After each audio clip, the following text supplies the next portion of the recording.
بسم الله الرحمن الرحيم والصلاة والسلام على رسول الله وعلى آله وصحبه أجمعين. سلامی خوای گەورەتان لێبێ بیسەرانی خۆشەویست و ئازیز لە هەر شوێنێکن. سڵاوی خوای گەورەتان لێبێ. ئەسەلامو عەلەیکوم وەڕەحمەتوڵڵاهی وبەڕەکاتوه. پێشەوەی بچینە سەر بابەتەکەمان پێتان دەڵێن بزان دەنگمان دێت بۆی دەستکەینە بابەتەکەمان. ئەگەر دەنگمان سافە، دەنگمان بە جوانی دەگرێتە لاتان، ئەوە بۆ ئەوەی کە دەستکەینە بابەتەکەمان. بابەتی شەوانمان بۆ معلومی جەنابتان زیاتر ڕوونیکەینەوە. ئەو شەوەیە کە پرسیار و وڵام دەربارەی مانگی ڕەمەزانی پیرۆز لەگەڵ بابەتی ڕەمەزانی لە خزمەتی ئێوەدا. هەر کەسێ پرسیارێکیە دەتوانێت ئاراستەمان بکات و هەر کەسێکیش کە پرسیارێکی هەبێت توانێت ئاراستەمان بکە، یان ئەتوانێت کە پرسیارەکەمان بۆ بنێرێ، ئەتوانین ئینشاءالله بە گوێرەی توانامان جوابی بدەینەوە. ئەو شەوەی ئینسانی ایماندار و بڕوادار کە ئەتوانێ ئیسفادە بکە بە گوێرەی توانا لە هەموو بابەتەکانمان ئینشاءالله. ئێمە باسی چەند تەوەرێکمان کرد لە خزمەتی ئێوەدا، باسەکەمان دەکەین و ئەگە پرسیارێکیش هەبوو وەڵامی دەدەینەوە ئینشاءالله. باسی ئەومان کرد ئایا ڕۆژوو لە زاراوەدا چییە و ڕۆژوو لە شەرعدا چییە، و هەروەها گەورەی ڕۆژوومان باس کرد. ئەمڕۆ دەچینە سەر چوارەم فەوائیدی ڕۆژوو چییە. موسڵمانی ئازیز و بەڕێز کە تۆ بە ڕۆژووی، ئایا ئیسفادەی ڕۆژوو چییە؟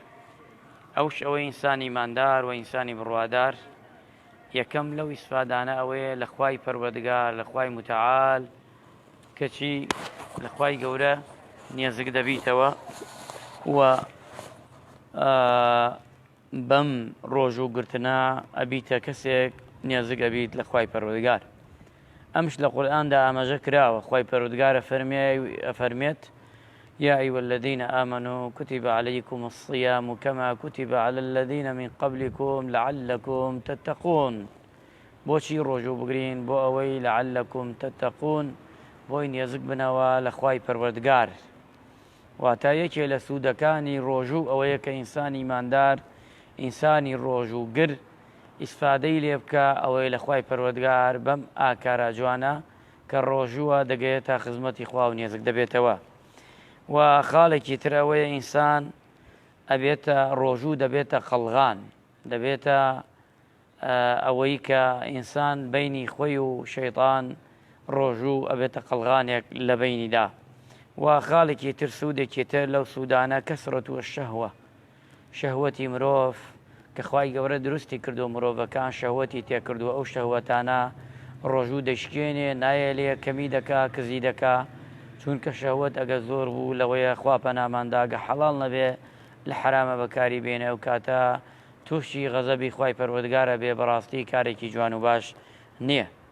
و خاڵێکی ترەوەی ئینسان بە قسەی هەوا و نەفسی خۆی ناکا. یەکێ لەو سوودانەی تر کە ڕۆژوو ئیسفادەمان پێ ئەگەێنێ، بە قسەی نەفسی خۆمان ناکەین، ئارەزووی خۆمان ناکەین، لە تاوان و گوناح و سەرپێچی نایبینە سەر.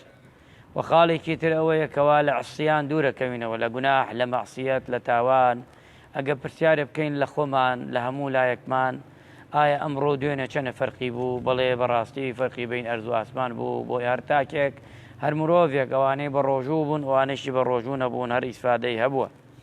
و خاڵێکی تر و ئەوەی ئیسفادەی هەبێ، ئینسان خۆی ڕێک ئەخاتەوە لە تەنظیمی ژیانی خۆی و لەوەی کە نیظامێکی جوانتر، چاکتر، باشتر دابنا لە ژیانی خۆیدا. فێری نظامانەکە ڕۆژوو، فێری ژیانمانەکە، فێری ئەوەمان دەکا کە هەموو شتێ لە جێگای خۆیدا بڵێین و لە جێگای خۆیدا بیکەین و هەموو شتێک خاوەن وعد و بڵێنی خۆمان بین. ڕۆژوو فێری ئەمەمانەکە. و خاڵێکی ترش ئەوەیە وەحدەی موسڵمانان پێمان دەڵێ خوای گەورە وەکون و عیباد الله ئیخوانەکە و پێغەمبەری خوا صلی الله علیه وسلم فەرمێ هەمومان برای یەکترین، هەمومان بەندەی خواین، هەمومان بێجیاوازی کە عەبدایەتی خوای پەروەردگارەکەین و هەمومان فەرق نییە لە بینی ڕەش و سپیدا، گەورە و بچووکدا، دەسەڵات و بێدەسەڵات، هەمومان لای خوای گەورە بەندەی خواین. ئەمانە چەند سوودێکە لەو سوودانەی کە ئینسانی ئیماندار و بڕوادار کە لەم ڕۆژ و لەم مانگە ڕەمەزانە پیرۆزەدا وەری دەگرێ.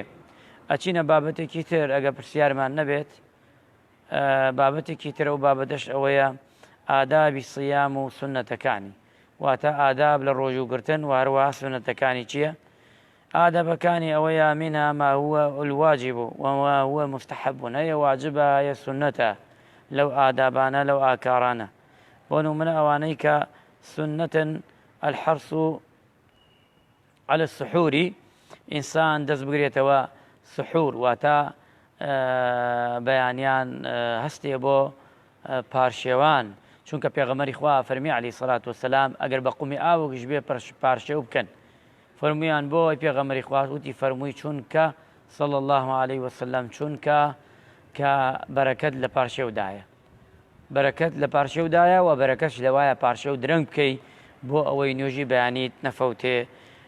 بۆیە پێغەمبەری خوا فەرمێ تعجیل الفطر، وە پەلە بکەی لە ڕۆژوشکاندندا لەگەڵ بانگدا، پەلە بکەی لە ڕۆژوشکاندندا لەگەڵ بانگدا، چونکە خلافی ئومەتی پێغەمبەری خوا شتێکی چاک نییە لە هەموو کات و ساتێکدا ئەبێ نابێت و مخالەفەی ئومەت بکەی، چونکە ئومەت هەمووی لەسەر ڕێچەیەک ئەچێ، ئەم ڕێکچەیەش ئەوەیە کە تەقویمێکی بۆ دانراوە و نابێتەوە لەم ڕێگایە لادەی، چونکە ئەو کاتە زەمانێ نییە، قەرینەیەکی تەواو نییە ئایا لەو کاتەدا خۆر ئاوا بووە نەبووە، ئەکەویتە گومانەوە، ئەکەویتە شەکەوە، کەوتیتە گومان و شەکشەوە، ئەوەی تایە لە گومان و شەک هیچ واجبێک لەسەری دانامەزرێ، هیچ فەرزێکی لەسەر دانامەزرێ. بۆیە پێغەمبەری خوا صلی الله علیه وسلم لەو حەدیسەدا ئەوەی فەرمووە. و یەکێکی تر لەو خاڵانەی کە ئاداب و سنەتە ئینسان بیکە کە دوعای پێشی ئیفتارکردنە، کاتێ ڕۆژوو دەشکێنی کەو دوعایە بکەی ذهب الظم وابتلت العروق وثبت الأجر إن شاء الله، وچەند دوعایەکی ترش هاتووە ئەتوانی ئەمانە بکەی، ئەم دوعایەی کە پێشی بانگ ئەنجامی بدەیت. وخالێکی تر واجبە لەسەرمان والبعد عن الرفث واتە السفخ، یان وتیار الكلام الفاحشة، ووتراوە هەموو خراپەکان، وشەی خراپ، کردداری خراپ، تەماشاکردنی خراپ، گوێگرتنی خراپ هەمووی دەگرێتەوە. ئینسانی ئیماندار لەمانە خۆی بپارێزێ. وخالێکی ترش ئەوەیە ومما أذهب الحسنات وجنب السيئات وانشتغال بالذكر، واتە یەکێت لەوانە ئەوەی ئینسانی ئیماندار بتوانێ هەر کردارێک ئەبێتە مایە ئەوەی کە لە گوناحەکانمان خۆشە بێ، ئەوە بتوانین ئەو کردارە بکەین بۆی لەم مانگەدا بێگوناح دەرچین، و هەر کردارێک لەم مانگەدا گوناح ئەنجامی نەدەین. لێرەوە ڕوو دەکەمە خۆشەویستان ئازیزان، وریابن ڕۆژ بە ڕۆژان بە ڕۆژوو بە شەو بەتاڵی مەکەنەوە، بە تایبەتی دایک و خۆشکانمان، بە تایبەتی لە ماڵەوە وریای کەناڵەکانمان بین، نەخێنە سەر کەناڵێکی ڕوت، نەیکەنە سەر کەناڵێک کە خراپە بێ، خراپەکاری بڵاو کاتەوە، چونکە مسلمان ئازیزەکان ئەمانە بەڕاستی ڕۆژەکانمان لەوەیە کەم کاتەوە و گوناحمان ئەگا و کارێک نەکەین لەم مانگەدا گونەحبار بین. لەم مانگەدا پەیامێکی ترم بۆ ئەو دوکاندارە خۆشەویست و ئازیزانەیە، مانگی ڕەمەزان بکەینە فورسەتێ بۆ خێر و چاکە، با یارمەتی هەژار و نەدار و لێ قەوماوان، نەیکەینە فورسەتێک کە دووقات و سێقات شتەکانمان گران بکەین. ئەمە سیفاتی ئیماندار نییە، سیفاتی مسلمان نییە. ئەم مانگە بکەینە مانگی خەیر و بەرەکەت، دەستی هەژار و نەدار و لێ قەوما و بگرین، چونکە هەمووی چاوی لە دەستی من و تۆیە ئەمڕۆ کە یارمەتی بدەین. بەڕاستی لەم کات و ساتەشدا الحەق ئەڵێین زۆر زۆر خەڵکی پێویستیاتی زۆرە، یارمەتی ئەمانە بدەین و خەیرێک و پاداشتێکی گەورەی لای خۆی پەروەردگار مەگە خۆی بزانێ، یارمەتی ئەو شوێنە گشتیانە بدەین، پەرژەوەندی هەمووی تایە، لە مزگەوتەوە بگرە هەموو دایرەکان، قوتابخانە، مستەشفا، بیرە، بیری ئاوە، ئەمانە هەمووی خەیرە، چۆن مزگەوت خەیرە ئەوانەش خەیرە، هەر شتێک ئەبێتە مایەی چاکە و باشە بۆ هەموو لایەک، خەڵک سوودمەند ئەبێ لێی. بەڕاستی ئەمە کارێکی گەورەیە، لە دێنمە یاتان پێغەمبەری خوا فەرمی عەلەیهی سەڵات وسەلام کابرایە دەچێتە باشت بە سەبەبی ئەوەی کەوا لە قەدارێکی لە ڕێگای خەڵکی لاداوە، ئازارێکی لاداوە.